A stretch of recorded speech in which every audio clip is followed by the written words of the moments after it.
В эфире Абхазского телевидения информационный выпуск Амши Кушара. Здравствуйте.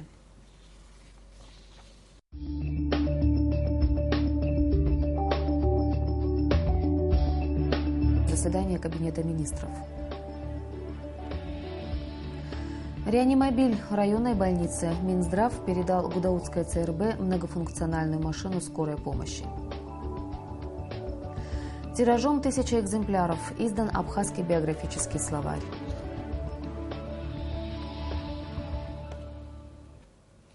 В Кабинете министров Абхазии приступили к обсуждению республиканского бюджета на 2016 год. В состоявшемся сегодня расширенном рабочем совещании приняли участие главы министерств и ведомств, руководители администрации городов и районов республики, представители администрации президента Абхазии. Открывая совещание, премьер-министр Абхазии Артур Микваби подчеркнул, что это мероприятие очень важное и нужное для нашей страны, для всех ее граждан. Премьер отметил, что после предварительного обсуждения законопроекта о республиканском бюджете на 2016 год должен быть принят на заседании Кабинета министров, которое состоится в четверг, 19 ноября, после чего законопроект будет отправлен в парламент на утверждение. Сегодня в нашей программе прямой эфир. Гости передачи Хастагылу Амта, заместитель министра по налогам и сборам Александр Гулия и советник президента по экономическим вопросам Амиран Лагвилава. Тема прямого эфира – законопроект по НДС. Премьер-министр Артур Микваби поблагодарил сотрудников Торгово-промышленной палаты Абхазии за успешную организацию выставки-ярмарки «Абхазия-2015». Он отметил, что правительство планирует содействовать в создании постоянно действующей выставки, которая будет представлять нашу продукцию как гостям Абхазии, так и за рубежом. В свою очередь президент АПП Геннадий Гагулия поблагодарил премьер-министра за визит. Он подчеркнул, что вся деятельность АПП направлена на популяризацию Абхазии. Также Артур Микваби высоко оценил работу Торгово-промышленной палаты на площадке форума и выразил благодарность от имени президента и правительства Абхазии. Вас благодарю от имени президента и правительства Республики Абхазия. Вы давно этим делом занимаетесь. У вас есть хороший опыт. И на деловом форуме сделали выставку, хорошую выставку, очень сжатые сроки. Причем там не такая большая площадь, не столько, сколько надо. Тем не менее, я думаю, что многим понравилось. Мы просто показали всем присутствующим на деловом форуме, что у нас есть продукция, которая выпускается на предприятиях нашей республики. Министерство здравоохранения Абхазии передало Гудаутской центральной районной больнице реанимобиль. Машина оснащена всем необходимым оборудованием для перевозки тяжелобольных пациентов.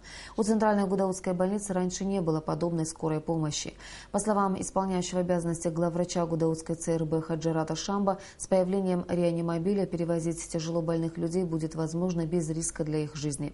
О возможностях многофункциональной машины скорой помощи рассказал в интервью Абхазскому телевидению заместитель министра здравоохранения Батал Кация. Это реанимобиль для перевозки тяжело больных. Он внутри оснащен специальными средствами и оборудованием для их транспортировки.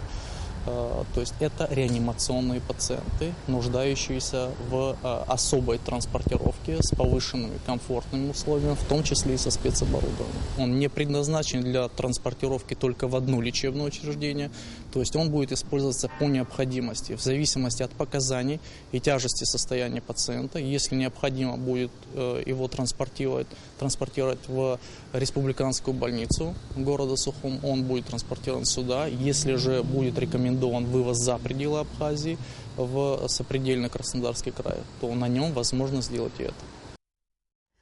Публикация проекта «Горная Абхазия. Времена года» заняла первое место в номинации «Лучший репортаж о путешествии по России и СНГ» конкурса главного российского канала о путешествиях и науке «Моя планета».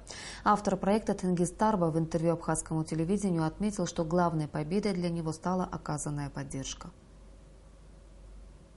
На сегодняшний день проект «Горная Абхазия» имеет аудиторию в 6,5 миллионов человек, благодаря той информационной поддержке, которая у нас есть, в том числе и благодаря поддержке сайта «Моя планета».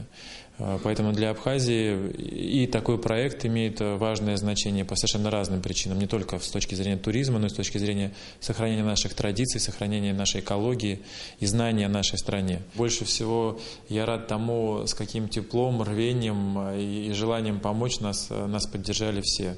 И это выходило далеко за пределы Абхазии. Я знаю, что люди звонили друг другу с предложением поддержать наш проект, звонили в разные города, в разные страны. И для меня большой интересный опыт – это вот поддержка людей, поддержка нашего проекта и вот то единение, которое было. Хочу выразить свою благодарность президенту Республики Абхазия за то, что он нас поддержал. Благодарю компанию «Аквафон», которая выступила генеральным спонсором нашего проекта. Благодарю всех, кто нам помогал, кто поддержал наш проект. Дорога в Ритинский реликтовый национальный парк закрыта для автобусов и микроавтобусов в связи с выпадением снега. По информации, размещенной на сайте национального парка, с 1 по 31 октября этого года на контрольно-пропускном пункте Ритинского реликтового нацпарка было реализовано билетов на общую сумму 6 517 350 рублей. За аналогичный период в 2013 году было реализовано билетов на сумму 533 тысячи рублей, а в 2014 году на сумму 1 269 800 рублей. За 10 месяцев 2015 года с 1 января по 31 октября Ритинский реликтовый национальный парк реализовал билетов на общую сумму 184 342 200 рублей. По сообщению пресс-службы МЧС Абхазии, накануне вечером из-за сильного снегопада в районе озера Малая Рица были заблокированы двое российских журналистов телеканалов «Россия-1» и «Раша Тудей». Журналисты связались по мобильной связи с российским МЧС, те, в свою очередь, оповестили абхазских спасателей. Спасательное ведомство России направило в Абхазию специальный вертолет К-32. Однако еще до его прилета абхазские спасатели добрались до журналистов наземным путем и доставили их сперва на озеро Рица, а затем уже в Сухум. Прибывший вертолет, по словам руководства МЧС Абхазии, также примет участие в поисках пропавших неделю назад в районе Двуречья двух абхазских охотников. Вышел в свет абхазский биографический словарь под редакцией Василия Авицба. Издание представляет собой первую попытку системно-энциклопедического изложения биографии деятелей исторического прошлого и современности Абхазии. Издание раскрывает основные вехи и события абхазской истории через биографии персонажей словаря. Редакционная коллегия и авторский коллектив выражают надежду, что словарь вызовет живой интерес у широкого круга читателей и подвигнет неравнодушных людей на сбор новых материалов для последующих изданий. Сима Аргун продолжит тему. Человек — это звучит гордо, особенно когда о нем знают и помнят. Фамилия, имя, отчество, короткий, емкий рассказ о человеке, но как много он значит. История нашей страны — это не только события и факты разного уровня, масштаба и значения. Человек — главное действующее лицо истории государства. Вот почему очень важно собирать биографии людей. Идея создания абхазского биографического словаря существовала давно, но до сих пор не была воплощена в жизнь. И, наконец, в этом году издание вышло в свет под редакцией директора Абиги Василия Авицба. Работа над ним шла более 10 лет. Еще до войны было принято решение в Абхазском институте начать работу над абхазской энциклопедией. Это дело было поручено Виталию Фероновичу Будба, который, как вы знаете, во время войны погиб. Он занимался сбором материала, составлением словника, авторский коллектив подбирался. Но, к сожалению, ничего не сохранилось. После того, как его не стало, там, где он жил, этих материалов не осталось. После войны, не сразу, правда, но был создан даже центр «Абхазская энциклопедия», а потом эти функции были переданы нам для того, чтобы начать работу над биографическим словарем.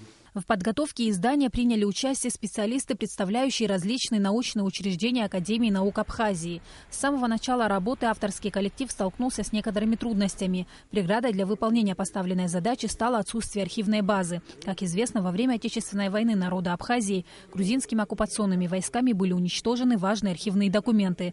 Базу биографических исследований приходилось создавать заново, одновременно расширяя и углубляя соответствующее предметное поле. На самом деле материалов нет, архивов нет. После войны, вы знаете, в каком состоянии находились многие учреждения, значит, документации нет, там, где достать материалы. Приходилось, вот, скажем так, выяснять у родственников даты жизни, там, другие события и так далее, и так далее. На все это шло, конечно, время. Словарь не является отраслевым и поэтому представляет собой универсальное справочное издание, куда вписаны биографии исторических личностей, внесших свой вклад в развитие страны, оставивших о себе след в ее многовековой истории. Абхазский биографический словарь не имеет хронологических ограничений, он охватывает огромный период времени, от античности до современности, не имеет ограничений по этническому принципу. В него вошли биографии людей, внесших заметный вклад в развитие и прославление Абхазии в различных сферах ее исторической жизни. В результате статейный тезаурус словаря содержит более 2700 биографий.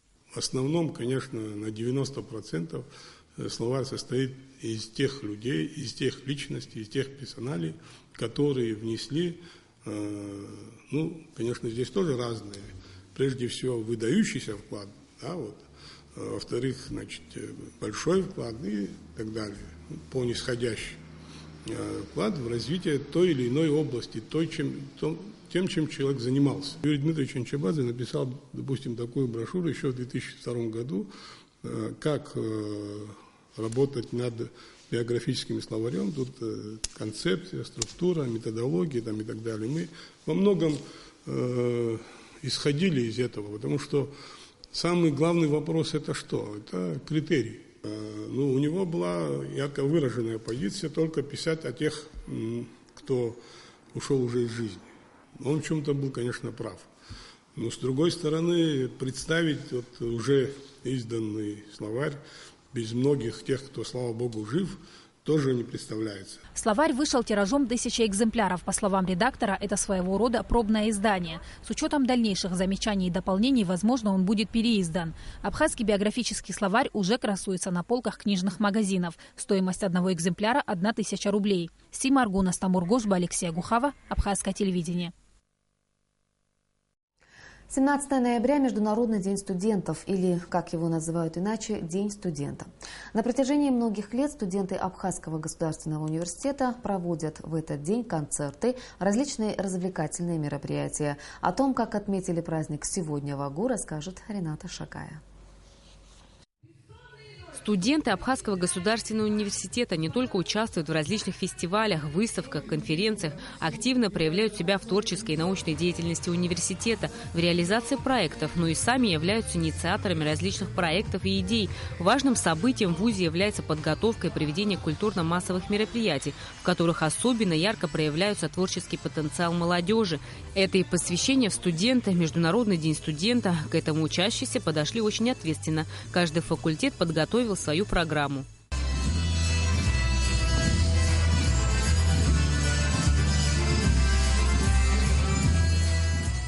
Сегодня для нас был очень ответственный день, поскольку мы должны были представить наш факультет, показать лицо нашего факультета.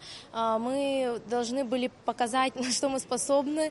Мы знали, что будет присутствовать наш любимый ректор Олег Алексеевич, поэтому на нас была возложена еще большая ответственность. Мы хотели, чтобы это было не просто сухо, математически, мы хотели, чтобы это также было весело, чтобы люди могли посмеяться и чтобы это всем понравилось, конечно.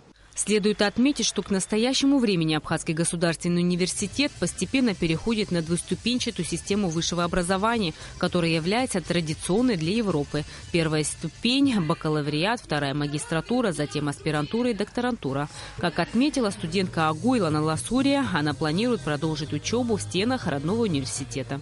Я считаю, что каждый студент должен ценить свои студенческие годы, потому что это проходит так быстро.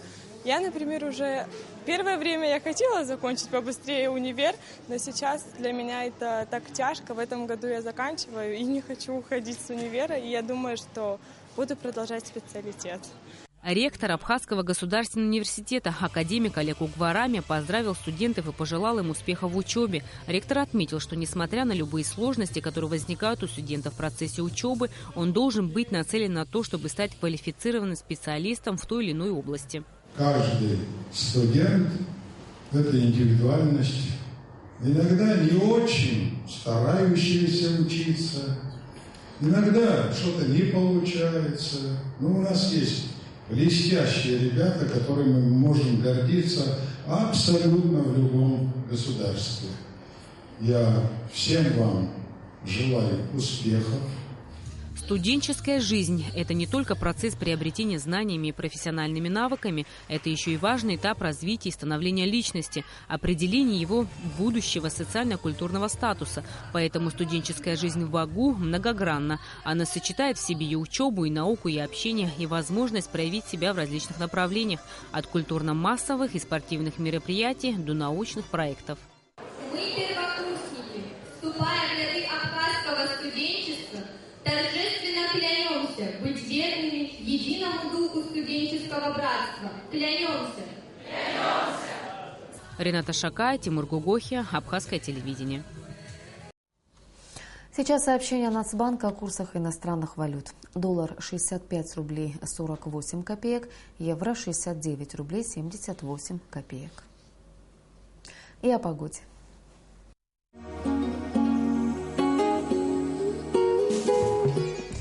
По сообщению гидрометеослужбы, завтра в Абхазии ожидается переменная облачность без осадков.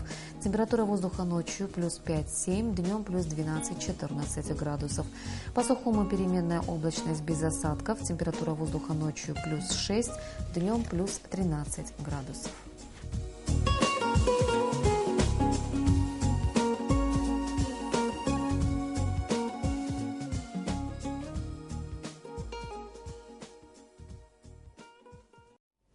Информационный выпуск завершен. Я прощаюсь с вами. До встречи в эфире.